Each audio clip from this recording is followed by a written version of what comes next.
সবকিছু তো জ্বালা জ্বালা জ্বালা অন্তর জ্বালায় চলতেছে খালি। পরিবেশের মতন পকেটের আবহাওয়াটাও ঠান্ডা, স্বাভাবিক ঠান্ডাই আছে। একটু স্বস্তি লাগতেছে, তবে আরেকটু ঘন বৃষ্টি হলে আরেকটু ভালো হবে। আরেকটু ভালো বৃষ্টি হওয়া দরকার।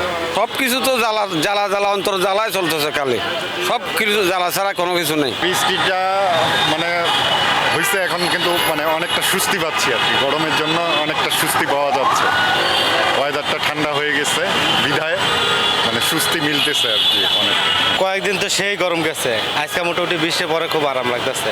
মানে আবহাওয়াটা ঠান্ডা ঠান্ডা একটা ভাব লাগতেছে, তো খুব সুন্দর লাগতেছে।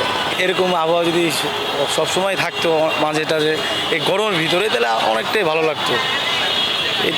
এটা তো আর আল্লাহ ছাড়া কেউ পারবে না।